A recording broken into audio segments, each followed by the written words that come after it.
They were meant to be America's answer to Black Sabbath, but they became something else entirely. In the early 1970s, the music industry was looking for a homegrown heavyweight to match the dark, occult-drenched power coming out of Birmingham, England. Columbia Records thought they found that force in 5 musicians from Long Island, but what they actually unleashed was a band that blended hard rock with high-concept science fiction, cryptic poetry, and a unique thinking man's approach to heavy metal. The story of Blue Öyster Cult doesn't start with a record deal or a stadium tour.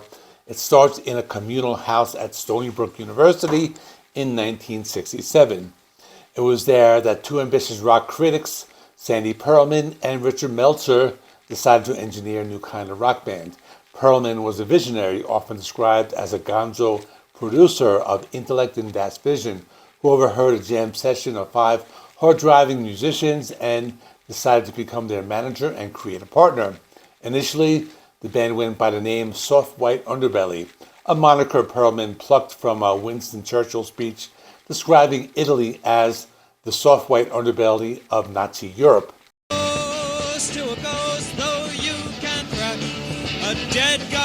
The original lineup featured Donald Buckdharma Rosser on guitar, Albert Bouchard on drums, and Alan Lanier on keyboards, along with bassist Andy Winters and vocalist Les Brownstein. Pearlman and Meltzer were the primary songwriters, even though they weren't official members of the performing group. The early version of the band was signed to Elektra Records, where they spent 2.5 years recording albums that were ultimately never released. During this fallow period, the band began to shed its 1960s psychedelic skin in favor of something darker and more ominous. Vocalist Les Brownstein was eventually dropped and replaced by the road manager Eric Bloom, whom the band had met at a Sandmash music store in Hempstead, Long Island. Bloom brought a more metal edge to the group's presentation. As they struggled to find their footing, the band cycled through several names, including Oaxaca and the Stalk-Forrest group.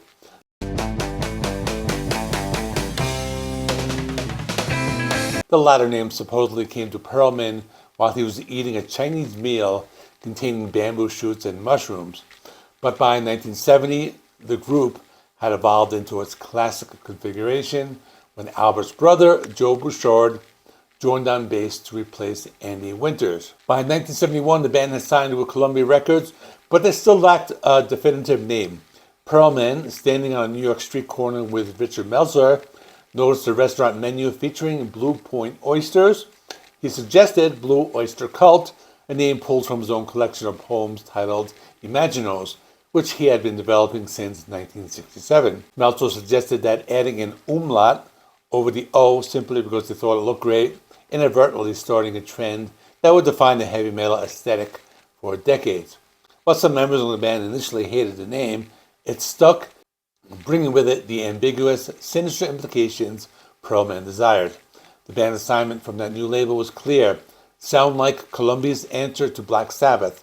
While it shared the darker themes and heavy riffs of the British counterparts, the result was a sophisticated hybrid, something Joe Bouchard described as being less psychedelic 60s and more hard rock 70s. Their self-titled debut album was released on January 16, 1972, recorded at Davis Lucas Jingle Studio in New York City. The band was forced to capture the massive sound on a mere 8 tracks.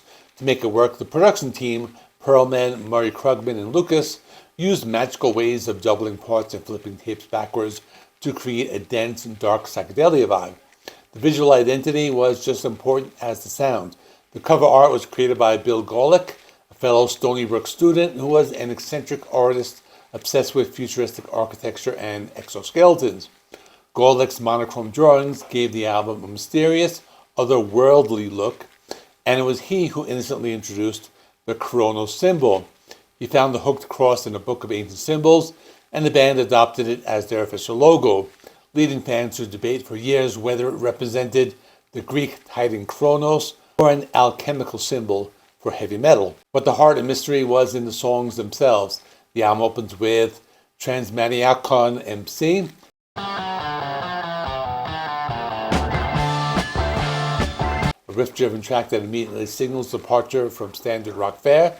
The lyrics, penned by Pearlman, were inspired by the infamous 1969 Altamont Free Concert, where mayhem erupted and a member of the audience was murdered by the Hells Angels during the Rolling Stones set. The title refers to a mythical group of insane Mexican waiters that Pearlman invented called Los Maniacos Busboy Club.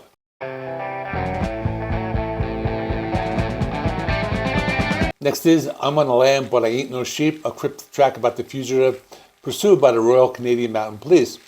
The song had evolved through the band's various iterations and featured a main riff heavily inspired by Captain Beefheart's 1966 song, Frying Pan.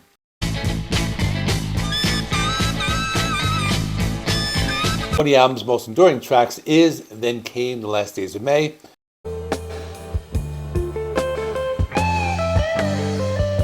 Written by Buck Dharma. While it sounds like a soft country melody ballad, the lyrics tell a chilling, true story. 3 students from Stony Brook University went to Tucson, Arizona to buy bulk marijuana. They were ripped off by 2 young men from a wealthy local family who took them to the desert and shot them. Dharma knew one of the victims casually from university and wrote the story based on newspaper accounts from Newsday, which is the Long Island newspaper. Steroids and the Stars provides a cosmic boogie rave.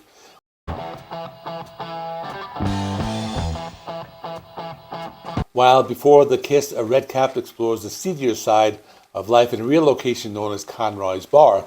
The title refers to an event Pearlman witnessed where a barbiturate, slang named a red cap, was passed between 2 people during a kiss. Side 2 shifts into deeper, more psychedelic territory. Joe Bouchard's Screams was written to describe his emotions and impressions when he first moved from a small town, New York, to be in the band.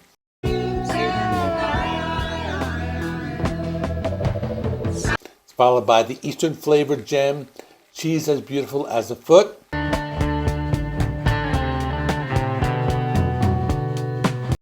Which added to the band's reputation for being the thinking man's heavy metal group. The album's centerpiece, however, is Cities on Flame with Rock and Roll. This punchy single was the band's direct attempt to outdo Black Sabbath in terms of power and intensity. Written by Pearlman, Dharma, and Albert Bouchard, the riff was intentionally inspired by Black Sabbath's The Wizard.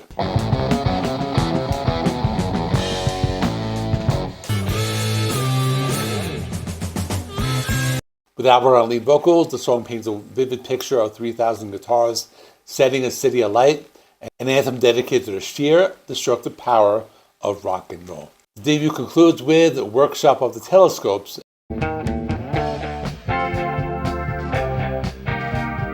and Redeemed. The latter track is unique because the lyrics were actually sold to the band by singer-songwriter Harry Farkas. The Sir Rastus Bear mentioned in the song was not some mythical figure, but actually Farkas' pet, St. Bernard. When the album hit the shelves in early 1972, the reaction from critics was overwhelmingly positive, even as the public was slower to catch on. Legendary critic Lester Bangs hailed the group in Rolling Stone as New York's first authentic boogie beast, and urged readers not to miss the album. Other critics called it the tightest and most musical hard rock record since The Who's Next. Despite the critical acclaim, the album initially failed to chart significantly, peaking at a lowly number 172 on the Billboard 200. However, the band spent a year relentlessly touring, opening for legends like Alice Cooper and the Mahanifu Orchestra to build their cult following. By the end of 1972, Blue Öyster Cult had proved they were more than just a copycat act. They had successfully moved away from the psychedelic 60s and established a dark, ominous identity that was uniquely American. They were heavier and more focused than they had ever been, and they had laid a template that would see them rise to become arena headliners within just a few years. They may have been commissioned to be America's answer to Black Sabbath, but with their layered guitar riffs, thick vocals, and lyrics about drug deals gone wrong, and cosmic architecture, they had become something far more mysterious. They had become the Blue Öyster Cult. And check out this playlist with more Blue Öyster Cult videos. In the meantime, please like this video. Helps me with the YouTube algorithm. Please subscribe if you have not already.